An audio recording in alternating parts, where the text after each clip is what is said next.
అదే RTV app వార్తల్ని క్షణాల్లో చదివే అవకాశం ఉంటుంది. ఒక న్యూస్ పేపర్, ఒక టెలివిజన్ ఛానల్ మీ చేతుల్లో ఎప్పుడూ ఉంటాయి.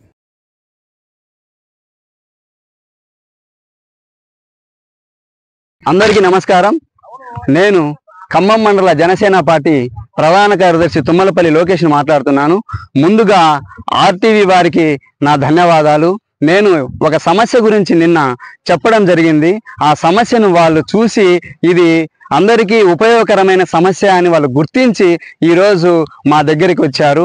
ఈ యొక్క ఏదైతే పొలం దగ్గర గవర్నమెంటు రస్తాగా ఆర్ఎస్ఆర్లో గుర్తించినటువంటి పొలాన్ని 738 అనే సర్వే నెంబరు ఆర్ఎస్ఆర్ కాపీలో పూర్తిగా రస్తా అని ఉన్నది.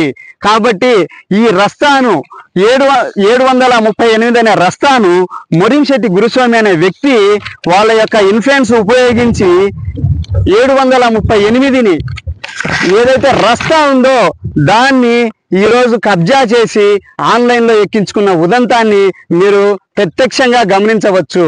కాబట్టి దయచేసి ఈ దారిన పైకి వెళ్ళే విధంగా 100 మంది రోజుకు పొలాలకు వెళ్ళే వాళ్ళు, పై పొలాలకు వెళ్ళే వాళ్ళకు ఎంతో ఇబ్బందికరంగా ఉంది. ఈ తీవ్ర పరిస్థితులు బాగలేవు కాబట్టి వాళ్ళు నడిచేదానికి ఇబ్బంది పడుతున్నారు. కాబట్టి దయచేసి కలెక్టర్ గారు మీరు ఈ రస్తాను త్వరితగతిన పరిష్కరించి ఈ రస్తాను విడగొట్టి జనాలకు, ఇటు వెళ్ళే ప్రజలకు న్యాయం చేయాల్సిందిగా కోరుతున్నాము.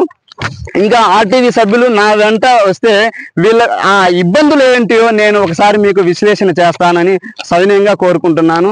దయచేసి నాతో రమ్మంటున్నాను. ఒకసారి గమనించినట్లయితే పోతుంది అతను ఏ విధంగా ఖాళీ ప్లేస్లను కబ్జా చేయడానికి ఏ విధంగా ముందుకు వస్తున్నాడో. ఇది అస్సలు సిసలు భూమి కాదు. ఇది 738 అనే సర్వే నెంబరు. ఈ సర్వేను త్వరితగతిన ప్రభుత్వము రస్తాగా గుర్తించి ఉన్నటువంటి ఆర్ఎస్ఆర్ కాపీని ఇమీడియట్లీగా బయటికి తీసి దీని వెనుకున్నటువంటి విఆర్ఓలు వీళ్ళందరూ కూడా ఈ ఖమ్మం మండల విఆర్ఓ బండి వెంకటేశ్వర్లని, ఆర్జీవి ప్రసాద్ గారని, అలాగే శ్రీనివాసులు, కంప్యూటర్ అసిస్టెంట్ శ్రీనివాసులు, వీళ్ళు కుమ్మక్కయ్యి ఇలాంటి పొలాలను చాలా వీటిని ఆన్లైన్లో చేసి సరైన పత్రాలు లేకపోయినా వాళ్ళ ఇష్టారీతిగా ఎంఆర్ఓ గారి యొక్క తమ్మును స్కామ్ చేసి ఈ విధమైనటువంటి మోసాలకు చాలా వీటికి పాల్పన్నారు. కావున దయ ఉంచి ఈ యొక్క పరిష్కారాన్ని త్వరితగతిన పరిష్కరించమని కోరుతూ ఇట్లు మీ యొక్క చూడండి. మీరు గమనించినట్లయితే ఎవరికైనా పొలాల గట్లు ఎవరికైనా చక్కగా ఉంటాయి. ఇక్కడ మీరు ఒక్కసారి గమనించినట్లయితే ఇదిగోండి ఇలా వంకగా చూడండి, ఇలా వంకగా ఇతను అంతకు ముందు ఇక్కడ ఒక దిన్నె ఎందుకు ఉంచుకున్నారంటే ఈ పొలం వాళ్ళు ఇక్కడ నుంచి ట్రాక్టర్లు ఏవైనా ఈ పొలంలోకి దిగడానికి ఉంచుకుంటే ఇక్కడ స్తంభం పాతి అక్కడి నుంచి మళ్ళీ చిన్నగా అది తవ్వుకుంటా చూడండి మీరు ఎంత వంకగుందో. మీరు గమనించినట్లయితే ఇక్కడ ఒక హద్దు రాంటే ఇక్కడ ఒక రాయి దానికి అటాచ్డ్ ఈ రాయిని కూడా పీకాడు. ఆ రాయి వీడియో కూడా మీకు నేను చూపిస్తాను. పోయిన గవర్నమెంట్ లో వీళ్ళ యొక్క దౌర్జన్యాలు ఏ విధంగా ఉన్నాయో మీరు ఒక్కసారి గమనించండి. ఇక్కడి నుంచి మీరు చూసినట్లయితే చక్కగా ఉండాలి. ఎంత వంకగా తీస్తున్నారో చూడండి. జనాలు అడవలాలు లేకుండా చూడండి. ఇక్కడి నుంచి ఇక్కడ పెట్టన్నా, ఇక్కడ పెట్టా చూడండి. మీరు ఈ స్తంభానికి చక్కగా ఉండాలి.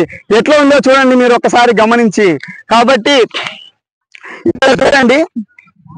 ఇక్కడ చూడండి అన్న, ఇక్కడ ఇతనికి సోలార్ బిగిస్తే ఇదే గట్టులాగా ఇక్కడ ఇతను సోలార్ బిగిస్తే ఎట్లా వెళ్ళాలి మీరు గమనించండి. ఏ విధంగా వెళ్ళాలి? ఈ ప్రజలకు ఎంత కష్టమవుతుంది.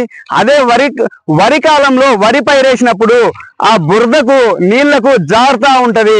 ఆడవాళ్ళు ఈ సోలార్ తగిలి ఎంత ఇబ్బందులకు గురవుతారు. కాబట్టి అలాగనే విధంగా ఉంది. ఇక్కడ నుంచి అతను ఏ విధంగా మలుపులు తిప్పుతున్నాడో ఒకసారి గమనించండి అన్న. ఒక్కసారి వీడియో తీసి చూడండి. అదే విధంగా అక్కడ ఒక హద్దురా వేశాడు. ఎక్కడ? ఆ సోలార్ దగ్గర వేస్తే అది పీకేసి ఇక్కడ దారిలో బోరేశాడు. ఇట్లా పెద్ద రస్తా ఉండేది. ఇక్కడ ఒక కాలువ ఉండేది. నీళ్లు ఇక్కడ నుంచి నీళ్లు వచ్చే పార్కం తోటి కాలువ ఉండేది ఆ పై పొలాలకు. ఈ విధంగా అలానే ఇది ఒకటే కాదు, ఇతని వల్ల చాలా మంది ఇబ్బంది పడుతున్నారు. అదిగోండి అక్కడ ఉండే గోపాల్ రెడ్డి మూల మాధవ్ గారని ఇక్కడ ఉంటారు. వాళ్ళ అక్కగారి పొలం ఉంది. వాళ్ళ అక్కగారి పొలంలోకి నీళ్ళు వెళ్ళేటి ఏది ఈ కాలువ ద్వారా. ఆ కాలువను పూర్వకాలం రాసుకున్నారు. ఆ రాసుకున్న దాన్ని కూడా ఈరోజు లేకుండా